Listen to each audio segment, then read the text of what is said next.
राम पंढरीनाथ भगवान की जय। माऊली ज्ञानेश्वर महाराज की जय। जगद्गुरु तुकाराम महाराज की जय। प्रभु रामचंद्र भगवान की जय। पवन सुत हनुमान की जय। दत्त जनार्दन स्वामी एकनाथ महाराज की जय। सद्गुरुनाथ महाराज की जय। गुरुर्ब्रह्मा गुरुर्विष्णू गुरुर्देवो महेश्वरा गुरुर्साक्षात् परब्रह्म तस्मै श्री गुरवे नमः। ब्रह्मानंदं परमसुखदं केवलं ज्ञानमूर्ति द्वन्द्वातीतं गगनसदृशं तत्त्वमस्यादिलक्ष्यम् एकं नित्यं विमलमचलं सर्वधी साक्षिभूतं भावातीतं त्रिगुणरहितं सद्गुरुं तन्नमामि।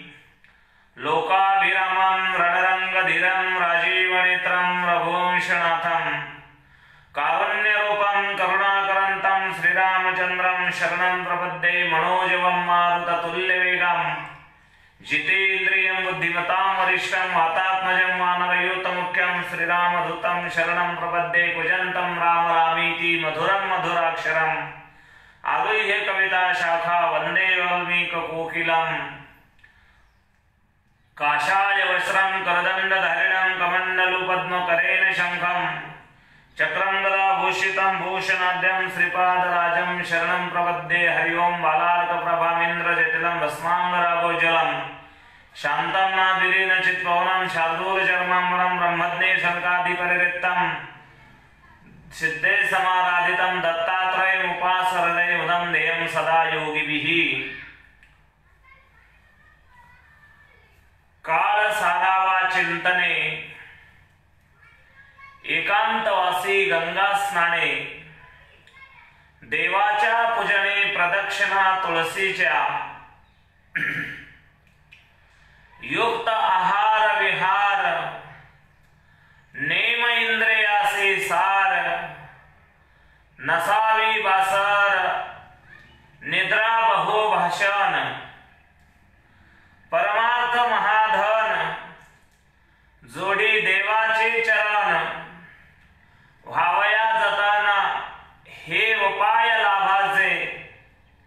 देह समर्पिजे देवा भार काहीच न घ्यावा होईल आगवा तुका म्हणे आनंद। युक्त आहार विहार नेम इंद्रियासे सार नसावी बासर निद्रा बहुभाषण। प्रस्तुत स्थले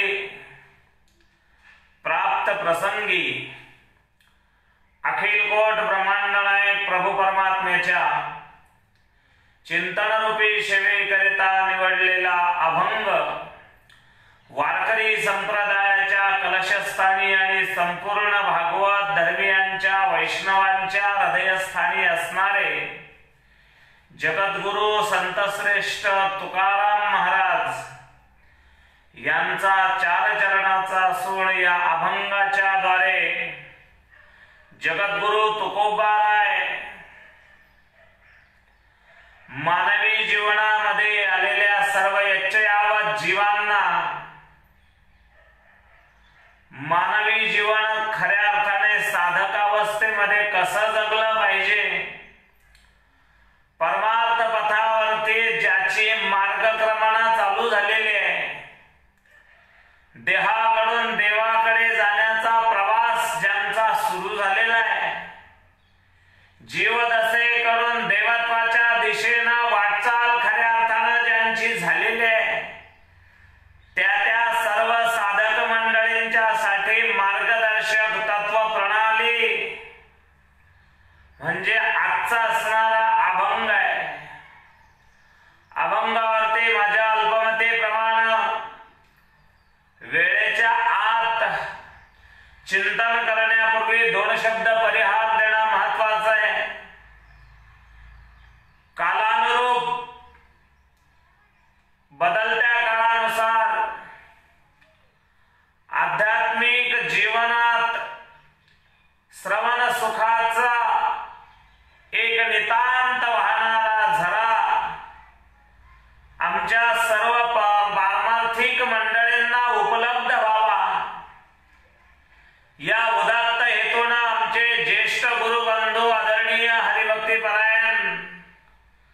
बाळकृष्ण महाराज मोगल पाटील यांच्या संकल्पनेतून स्वानंद सेवा साधक परिवार नावाच्या या फेसबुक लाईव्ह वरती आज माझ्या महद्भाग्यानं वारकऱ्यांच्या, वैष्णवांच्या, भगवत भक्तांच्या जीवनामध्ये अनन्यसाधारण महत्व ज्या पवित्र असणाऱ्या हरिदिनीला आहे, त्या पवित्र हरिदिनीच्या दिवशी भगवान दत्तात्रयांच्या सान्निध्यामध्ये ही सेवा समर्पित करण्याचा मला योग आलेला आहे. काळाच्या नुसार संप्रदायानं, पारमार्थिकानं बदललं पाहिजे याचं मूर्तिमंत, ज्वलंत आणि जिवंत उदाहरण आदरणीय महाराज आपण या कार्याच्या माध्यमातून आदर्श घालून दिलेला आहे. आपल्या आदर्शानुरूप महाराष्ट्रामध्ये अनेक या ठिकाणी वेगवेगळे फेसबुक पेज लाईव्ह चालू आहेत. त्याच्यावरती महाराष्ट्रातल्या अनेक विद्वज्जनांच्या विद्वत्ता प्रचूर असणाऱ्या कीर्तन प्रवचनाचा लाभ मुमुक्षूंना या ठिकाणी मिळतोय. येदलाबादहून आमचं आदिशक्ती मुक्ताबाई यांच्या समाधी स्थानावरतून ब्रह्मचितकला नावाचं पेज चालत आहे फेसबुकचं. इकडे संत ज्ञानेश्वर महाराज संस्थान कमिटी आळंदीहूनही पेज चालत आहे. पंढरपूर वरून काही फेसबुक पेज या ठिकाणी लाईव्ह आहेत. वारकरी संप्रदायाच्या संत विचाराचा आदर्शरित्या प्रचार प्रसार हा डिजिटल युगामध्ये या मोबाईलच्या माध्यमातून व्हावा. त्यातल्या त्यात मराठवाड्यासारख्या अत्यंत दुर्गम असणाऱ्या भागातून आपण ही जी सेवा चालू केली, ही जी उत्क्रांती चालू केली, तिच्या प्रती शतशः नमन करतो. आपल्याला आपल्या परिवारातील सर्व जे साधक मंडळी असतील, या सर्व गोष्टीचं ऑपरेटिंग करणारे जे असतील, त्या सर्वांना मनापासून मनपूर्वक धन्यवाद देतो. उत्तरोत्तर अशी सेवा आपल्याद्वारे घडण्यासाठी भगवान परमात्मा आपल्याला दीर्घायु आणि आरोग्य देव ही प्रार्थना ईश्वराच्या चरणारविंदावरती करतो आणि चिंतनाकडे वळवतो. अभंग संतश्रेष्ठ जगद्गुरु तुकोबारायांचा आहे आणि या अभंगाच्या माध्यमातून जी माणसं मानसिक दृष्ट्या दौर्बल्य ज्यांना आलेलं आहे, अकार्य क्षमता ज्यांच्याकडे आलेली आहे, काही लोकांना आमचा वेळ कसा जाईल याची भ्रांत पडलेली आहे. काही माणसं टाइमपास म्हणून कुठली साधनाचा अवलंब करतात, परंतु असं काही न करता खरं तर ग्रामीण भागामध्ये याच्याकडे पाण्याचा दृष्टिकोन फार वेगळा आहे. लोक म्हणतात आमची वेळच जात नाही. संत सांगतात मिळालेली जी वेळ आहे ही अत्यंत कमी आहे. जात नाही म्हणू नका, हातची घडी निघून जाते, तिची चिंता कशी करावी हे आम्हाला आमच्या वारकरी संप्रदायाच्या संत महात्म्यांनी अत्यंत त्यांच्या वाङ्मयामध्ये लक्षपूर्वक निक्षून सांगितलेलं आहे. हातातली घडी निघून जाते, तिचा तो शोक कर. कबीर महाराज म्हणतात की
तुकोबाराय म्हणतात, काळ मृत्यूच्या रूपानं तुमच्या जीवनाचा शेवट होण्याची वाट पाहतोय आणि मग मृत्यूच्या तोंडात संपूर्ण जगतच जाताय. मग तिकडे जर तुम्हाला जायचं नसेल, ईश्वराची आराधना, परमात्म्याचं नामस्मरण, क्षत्रिय ब्रह्मनिष्ठ आणि दयाळू सद्गुरूंकडून आम्हाला जो उपदेश झालेला आहे, त्या उपदेशाच्या माध्यमातून जे ज्ञानरूपी अमृत मिळालेलं आहे, त्या अमृताचं सिंचन सद्गुरूंनी आमच्या बुद्धीवरती केलेलं आहे. तिचं चिंतन झालं पाहिजे, तिचं मनन झालं पाहिजे, तिचं निधी ध्यासन झालं पाहिजे आणि मग ते साक्षात्कारापर्यंत तुम्हाला ते घेऊन जाणार आहे. पण त्याच्या अगोदर तुम्ही तुमच्या जीवनामध्ये उद्याची चिंता सगळ्यात अगोदर सोडून दिली पाहिजे.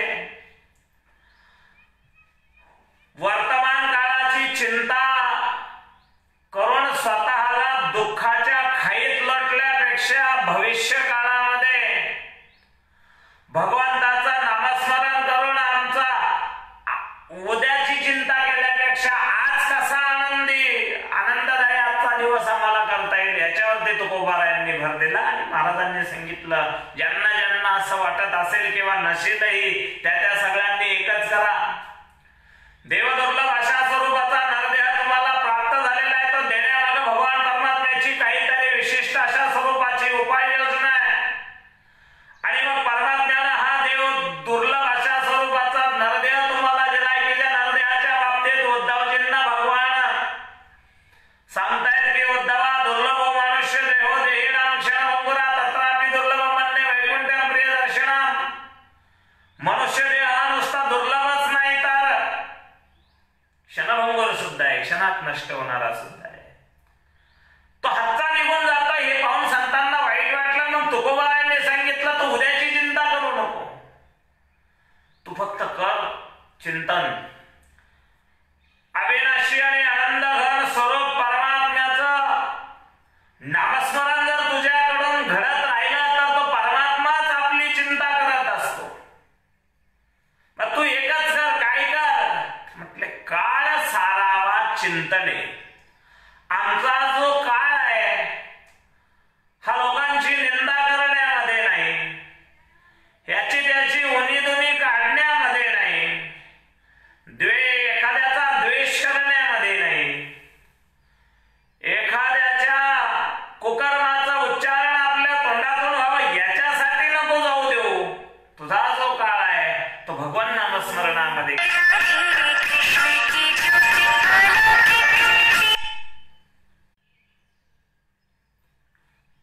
भगवान नामस्मरणामध्ये तो काळ गेला पाहिजे. म्हणून म्हटले, काळ सारावा चिंतने. पुन्हा म्हटले, एकांतवासे गंगा स्नाने. एकांतवास हा महत्वाचा आहे. ज्याला कुणाला ईश्वराची प्राप्ती करायची आहे त्याच्यासाठी एकांत हा फार महत्वाचा आहे. कारण लोकांतामध्ये आतापर्यंत जे जे होऊन गेलेले सत्पुरुष असतील, साधू असतील, सज्जन असतील राहिले, त्या सगळ्यांना लोकांताचा त्रास झालेला आहे. तुकोबारायांनी ते खंत बोलून दाखवलेले आहे की ऐसा हा लौकिक कदा राखावे ना पतित पावना देवराया. मग त्याच्यात समाज कशानं काय म्हणतो, लौकिकाचारामध्ये जर यदा कदाचित समाजाच्या इच्छेच्या विरोधात आमची वागणूक घडली तर तो समाज मनुष्याला कुठल्या स्तरावरती नेऊन टाकतो हे तुकोबारायांनी पाहिलेलं आहे. प्रापंचिक जीवनामधली उणीधुणी काढतात माणसं आणि जर काही कमी अधिक प्रमाण झालं तर त्या व्यक्तीला दूषणा देत असतात. एखाद्याला संसाराचा त्याग केला आळशे म्हणतात. एखादा संसारच करत राहिला तर त्याला काय देव धर्म काहीच नाही म्हटले. देवाची भक्ती नको, कीर्तन नको, प्रवचन नको. एखादा जर कीर्तन प्रवचन करायला ऐकायला लागलात माणसं म्हणते तो आता इतर सगळी कामं संपली त्याची, आता फक्त देव देव करतोय. म्हणजे परमार्थ केला तरी त्रास देणारी मंडळी आहे, नाही केला तरी त्रास देणारी मंडळी आहे. समाजामध्ये लोकांमध्ये आतापर्यंत ईश्वराची प्राप्ती शक्यतो सहजासहजी कुणाला झालेली नाही, म्हणून तुकोबाराय म्हणतात, तुका म्हणे आता ऐका वचन, त्याजुनिया जन भक्ती करा, जनाला त्याजुनिया भक्ती करा, म्हणून एकांतवास महत्वाचा सांगितलेला आहे. असा एकांतवास की त्या एकांतवासामध्ये विठो तुझे माझे राज्य नाही आणि काचे काज, दुसऱ्याचे काज नको, फक्त ईश्वराचं आणि आपलंच साम्राज्य पाहिजे, तो एकांतवास आहे. नुसता समाजापासून दूर गेला म्हणजे त्यालाही एकांतवास म्हणता येणार नाही. शास्त्रकारांनी सांगितले समाजापासून गेला तो दूर बाजूला, लोकांपासून तू एकांत साधला, परंतु ज्यांच्यापासून खऱ्या अर्थानं तुला एकांतात राहणं गरजेचं होतं त्यांचं काय आहे, ते तर आतमध्येच आहे ना, त्यांना सुद्धा बाहेर काढ. एकांतवास तो आहे, एकटा आत्माच राहिला पाहिजे आतमध्ये, बाकीचं काहीच नाही. काम येश क्रोध येश रजोगुण समुद्भवा, काम क्रोध हे सगळे अंतःकरणातून बाहेर काढून टाकणं. एकटा महामळे मन होते जे गाडले, शुद्ध चोखाळले स्फटिक जैशी अवस्था अंतःकरणाची करणं म्हणजे तुकोबारायांना अपेक्षित असणारा एकांत आहे. आणि म्हणून महाराज म्हणतात त्या एकांतवासे गंगा स्नाने. एकांतवास हा नुसता लोकांचाच नाही तर अंतरात्म्यातून माणसं खऱ्या अर्थानं एकांतवासात गेली पाहिजे. पुन्हा म्हटले गंगा स्नाने, गंगेचं स्नान हे केलं पाहिजे. आर्य सनातन वैदिक हिंदू धर्मामध्ये सप्त महानद्यांना विशेष महत्व आहे. गंगा, सिंधू, सरस्वती, यमुना, गोदावरी, नर्मदा, कावेरी, शरयू, महेंद्र तनया, चर्मन्वती, वेदिका, क्षिप्रा, वेत्रवती, महासुरनदी, ख्याता, जया, गंडकी, पूर्णात पूर्णजले, समुद्र सरिता, कुर्वन्तु मे मंगलम. एवढ्या नद्या सांगितलेल्या आहेत. त्या नदीच्या पाण्यानं आम्ही स्नान करायचंय. गंगा स्नान म्हटलेलं आहे. का गंगा स्नान करायचं तर गंगा तिला ताकद अशी दिलेली आहे. पहिली गोष्ट सगळ्यात महत्वाची, गंगा काय करते तर गंगा पापाचा नाश करते. गंगा पापम शशीतापम दैन्य कल्पतरुस्तता पापम तापम च दैन्यचे हरेच साधू समागमय. गंगा पापाचा नाश करते, म्हणून गंगेचं स्नान आम्ही करायचंय. दुसरी गोष्ट, नुसतं गंगेत डुबकी मारल्यानं होणार नाही, तेवढ्यानं आमच्या पापाचा आहे. गंगा स्नानी म्हणजे काय तर गंगेत स्नान करायचं म्हणजे गंगेचे काही सद्गुण आमच्या अंतःकरणामध्ये स्थिर करायचे. काय आहे गंगेकडे सद्गुण? ज्ञानोबारायांना विचारा. माऊली म्हणतात गंगेकडे ते सद्गुण आहे का फेडीत पापताप, पोखीत तिरीचे पादप, समुद्रा जाय आप गंगेचे जैसे. गंगा नुसतं लोकांचा पापच नष्ट करत नाही तर त्या गंगेत माणसं बऱ्याच वेगवेगळ्या वस्तू त्यात टाकत असतात. इथपर्यंत टाकल्या लोकांनी त्या की भारताच्या केंद्र सरकारला त्या गंगेच्या शुद्धीकरणाची मोहीम हातामध्ये घ्यावा लागली. इतके गलिच्छ करून टाकले गंगा. माणूस जिथं जाईल तिथं त्यांना अशुद्धता पसरवलेली, त्याला गंगा कशी अपवाद राहील. गंगेत माणसांनी अनेक वस्तू टाकल्या, दूषित झाली. गंगा शुद्धीकरणाची मोहीम सरकारला हातात घ्यावी लागली, पण गंगेनं कधी तक्रार नाही केली. माणसांनो, दारूच्या फॅक्टरीचं बॅकवॉटर तुम्ही माझ्यात सोडू नका, तिनं मी मलिन झाले. गटार तुम्ही माझ्यात सोडू नका, मी मलिन झाले. मेलेल्या लोकांची कपडे असेल, मेडिकल असेल, तुम्ही माझ्यात टाकू नका, मी मलिन झाले. जेल त्याचा स्वीकार, अशा स्वरूपाची गंगा करते आणि ती समुद्राला नीट जाते. म्हणून आमच्या जीवनामध्ये झील त्याचा स्वीकार आम्ही करायचा आहे. मग ते मिळणारं देवाकडून मिळो का समाजाकडून मिळो. जग हे अवघे जनार्दन आहे तर मग समाज देतोय म्हणजेच देव देतोय. मग लोकांनी आम्हाला आमची पूजा केली तरीही त्याचा स्वीकार करायचा आणि आमची निंदा केली नाही. म्हणून प्रत्येक गोष्टीचा स्वीकार करणं ही दुसरी गोष्ट गंगेची आहे. तिसरी गोष्ट सांगितली तसं साधकाने त्याच्या जीवनात प्रत्येकाचा स्वीकार करत आपलं जे ध्येय आहे त्या ध्येयाच्या दिशेनं वाटचाल ही योग्य रीतीनं सुरू ठेवायची आहे. हे गंगेकडून शिकायचं. ते गंगा स्नान तुकोबारायांना अपेक्षित आहे. पुन्हा पोखरीत तिरीचे पाद गंगा तीरावरच्या वृक्षांना पाणी देते. त्या पाण्याचा कुठलाही मोबदल्याची ती अपेक्षा करत नाही. तसं गंगेकडून आम्ही या गोष्टी शिकला पाहिजे की मानवी जीवन हा परमार्थ करण्यासाठी दिला असेल तर माझ्याकडून घडणाऱ्या परमार्थाच्या माध्यमातून मला मिळतंय काय नेमकं, त्याचा नेट प्रॉफिट काय आहे, मला फायदा काय आहे याचा विचार न करता फक्त मला एकच माहिती आहे त्या सर्वव्यापी ईश्वराचं मला स्मरण करायचं आहे आणि अनंत काळाची मर्यादा जन्ममरणाची जी माझ्या पाठीमागं लागलेली आहे ती खंडित करण्याचं सामर्थ्य एकट्या भगवान परमात्म्याच्या नामस्मरणामध्ये आहे. ते माझ्याकडून घडलं पाहिजे.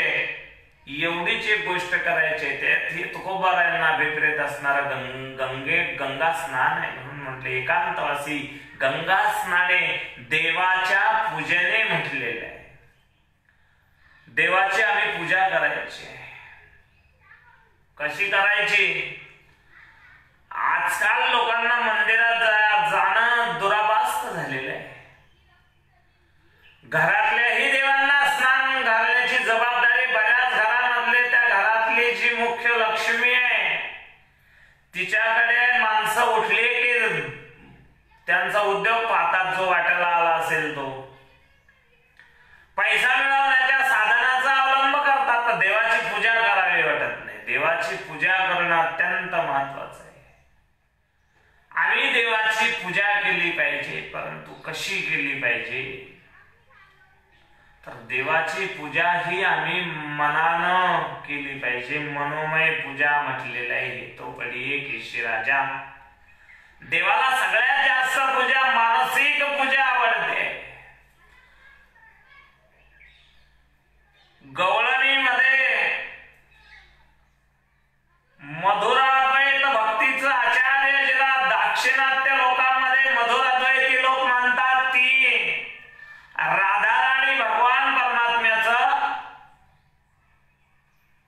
मानसिक पूजन करायची, देवपूजा करायची. मनात मनोमय पूजा ही करायची, ती देवाची पूजा. आणि तुळशीच्या प्रदक्षिणा सांगितलेल्या आहे. प्रदक्षिणा तुळशीच्या. तुळस ही भारतीय आयुर्वेद शास्त्रानं आत्ता लोकांच्या लक्षात यायला लागलं. योग महर्षी परमपूज्य रामदेव बाबांनी बऱ्याच लोकांच्या लक्षात आणून दिलं की आमची जी भारताची योग परंपरा आहे, आमच्या भारताचं जे आयुर्वेदासारखं शास्त्र आहे, या शास्त्राशिवाय माणसं निरोगी राहण्याला पर्याय नाही. आणि मग आता माणसं तुळशीची वनाचे वन निर्माण करायला लागलेले आहेत. तुळशी ही एकमात्र अशी आहे ती काही झाडं अशी आहे वनस्पती शास्त्रातली ती ऑक्सिजन काही काळ सोडतात आणि कार्बन डायऑक्साईड काही काळ सोडतात. प्राणवायू काही काळ उत्सर्जित करतात आणि विषारी वायू काही काळ उत्सर्जित करतात. परंतु तुळस अशी आहे 24 तास आणि 12ही महिने फक्त आणि फक्त प्राणवायू ऑक्सिजनचाच पुरवठा आम्हाला करते. वैज्ञानिक दृष्ट्या सांगतोय अगोदर. दुसरी गोष्ट तुळशीला प्रदक्षिणाच का तर जो देव आम्हाला आवडतो त्या देवाला तुळस आवडते. कोण म्हणतं असं? नामदेव काय म्हणतात ना, अतिप्रिय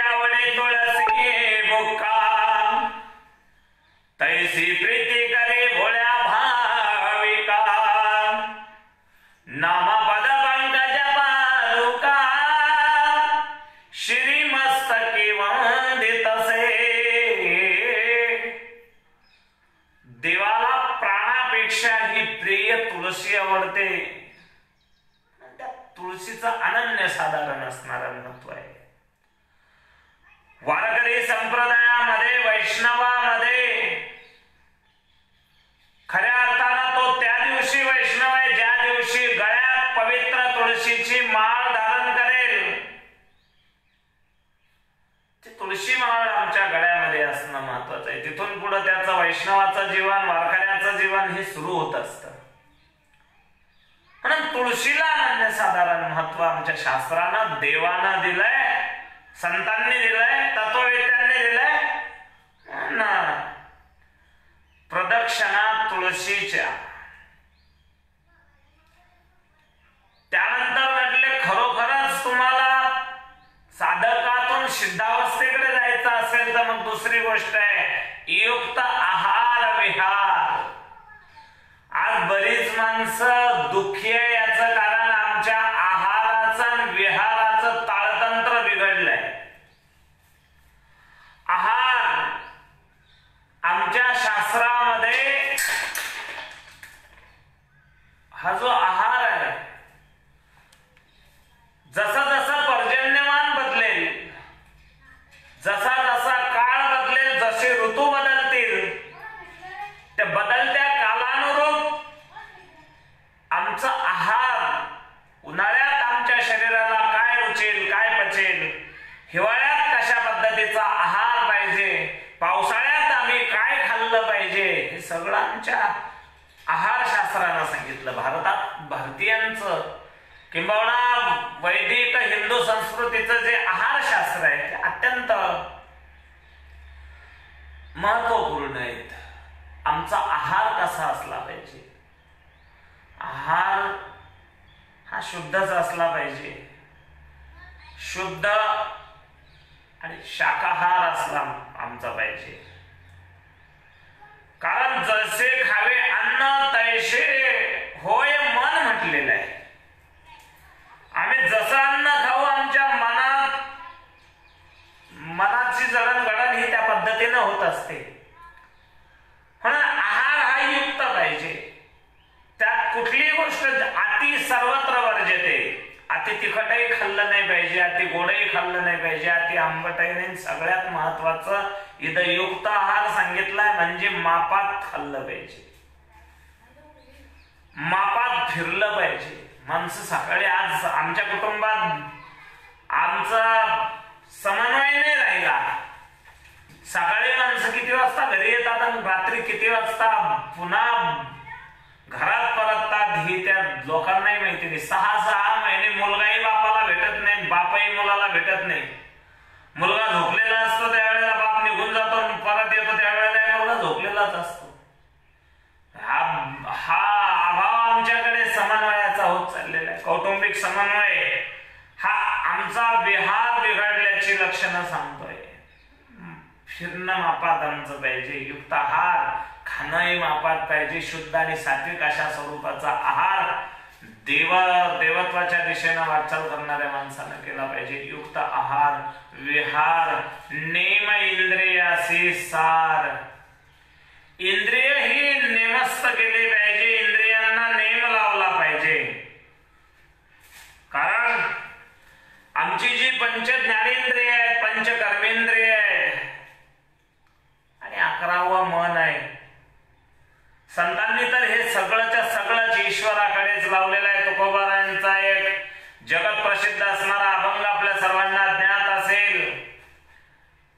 प्रत्येक इंद्रियाला सांगितलंय तुकोबारायांनी. भगवंताभिमुख प्रत्येक इंद्रिय केलेली आहेत.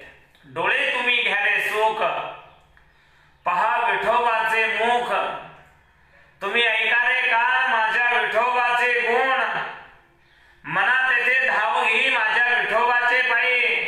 प्रत्येक इंद्रिय आमचं हे ईश्वराच्या चरणारविंदावरती स्थापित केलंय संतांनी. कारण पंच ज्ञानेंद्रिय आणि पंच कर्मेंद्रिय याच्या माध्यमातून तर माणसं खरं तर पंच विषयाचा आस्वाद घेता घेताच मग विषयाचे जर्निंग केले, आयुष्याची गायणी ही संतांना म्हणावं लागतं, इथपर्यंत माणसं जातात. म्हणून म्हटले तुमची जे इंद्रिय आहे त्यांना नेम लावायचा आहे.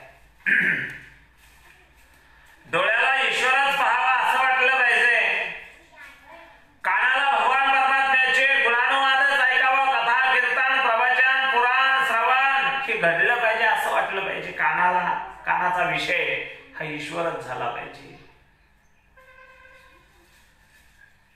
मनानंही त्याचं चिंतन केलं पाहिजे. पाय त्याच्या रावळाच्या दिशेनं चालले पाहिजे. हात त्याचं भजनच हाताद्वारे हे झालं पाहिजे. टाळी त्याच्या नामस्मरणात वाजल्या गेली पाहिजे. या सगळ्या गोष्टी आम्हाला आमच्या इंद्रियालाही त्या परमात्म्याचा छंद लावावा लागेल. नेम इंद्रियासी सार नसावी बासर. बासर आळस. बासर शब्दाचा अर्थ तुकोबारायांनी सांगितलाय आळस. ज्यांच्या जीवनात परमार्थ करायचा आहे त्यांनी आळसाचा त्याग केला पाहिजे. आणि नसावी बहुनिद्रा बहुभाषण. जास्त झोपलंही नाही पाहिजे, जास्त बोललंही नाही पाहिजे. उत्तम मानसिक आरोग्य तुमचं ठेवायचं असेल तर या मूलमंत्र तुकोबाराय एवढा एक अभंग जरी माणसाने आत्मसात केला तुकोबारायांच्या 5000-4892 अभंगापैकी, तरी सुद्धा एक आदर्श पारमार्थिकाचं जीवन आपल्याला जगता येईल एवढी हमी मी देतो तुम्हाला. जास्त झोपणं आरोग्याला, शरीर माणसाच्या बुद्धीची विचार क्षमता ही झोपेनं नष्ट होत चालते. झोपाळू माणसं फार जगाचं जाऊ द्या त्यांच्याही भल्याचा विचार करू शकत नाही. जास्त झोपलीवाली, जास्त आळशी माणसं करणार काय? आळस नसला पाहिजे, निद्रा नसली पाहिजे, बाष्कळ बडबड ही नसली पाहिजे. काही माणसं असं बोलतात, इतकं बोलतात की बोलत असताना तुकोबारायांनी त्यांच्यासाठी शब्द वापरले गाथ्यामध्ये. झाली क्रोधासवे भेटे तोंडा वाटे नरक लोटी. ते बोलतात की त्यांच्या तोंडातून बदबद बदबद नरक बाहेर पडतो, हेही आम्हाला कळत नाही. असं काही बोलत बसल्यापेक्षा भगवान परमात्म्यानं जे मुख कमल दिलेलं आहे ते त्याच्याच नामस्मरणासाठी दिलेलं आहे, त्याचा यथायोग्य वापर व्हावा ही अपेक्षा तुकोबार आहे. तुमच्या आमच्याकडनं या ठिकाणी व्यक्त करतायत. त्यानंतर तुम्ही जर या पद्धतीमध्ये आपलं जीवन व्यतीत केलं तर काय होईल? तर परमार्थ हे महाधन आहे. ते परमार्थ आमच्याकडून परमार्थ रूपी धन जतन होईल. किंवा तुकोबाराय म्हणतात खऱ्या अर्थानं जतन करण्यासारखं काय असेल तर परमार्थ हे महाधन. जोडी देवाचे चरण व्हावया जतन हे उपाय लागाचे. परमार्थ रूपी महाधनाच्या माध्यमातून देवाच्या चरण आम्हाला जोडता येतात, देवाच्या चरणाशी सलगी करता येते. आतापर्यंत ज्या ज्या लोकांनी आपल्या जीवनामध्ये परमार्थ केला, मग ती कोणत्याही जातीतली असो, कोणत्याही कुळातली असो, एक जाती कुळ अप्रमाण म्हटलंय ज्ञानोबारायांनी. प्रल्हाद महाराज हिरण्यकश्यपू दैत्य कुळामध्ये जन्माला आले, हिरण्यकश्यपूचे पुत्र. परंतु आपल्या जीवनामध्ये परमार्थ रूपी महाधन त्यांनी जतन केलं. सद्गुरूंच्या मार्गदर्शनानुसार नामस्मरण प्रल्हादानं केलं. आणि मग जरी दैत्य कुळात जन्माला आले तरी सुद्धा ज्ञानोबारायांना 18व्या अध्यायामध्ये ओवी त्या प्रल्हाद महाराजांच्यासाठी वापरावी लागली. भक्तीचे अथिलेपणे दैत्य देवा आणले उणे माझे नरसिंहत्व लेणे. तया प्रल्हादासाठी भक्तीचं सामर्थ्य पहा, परमार्थ रूपी महाधनाचं सामर्थ्य पहा. ती इतकं आहे, असं आहे की दैत्य कुळात जन्माला आलेला प्रल्हाद भक्तीनं इतका कमीपणा आणला म्हटले. कोणाला? कमीपणा आणला. भक्तीच्या सामर्थ्यानं दैत्यांनी पाहेबा भक्तीचीने अतिलेपणे दैत्य देवा आणि लेवने माझे नरसिंहत्व लेणे तया प्रल्हादासाठी. मला नरसिंह हा अवतार हा त्या प्रल्हादासाठी धारण अशा स्वरूपाचा करावा लागला. म्हणून परमार्थासारखं धन, इतर जे धन आहे ते कदाचित त्याचा अतिरेक झाला तर माणसाची अधोगती होते.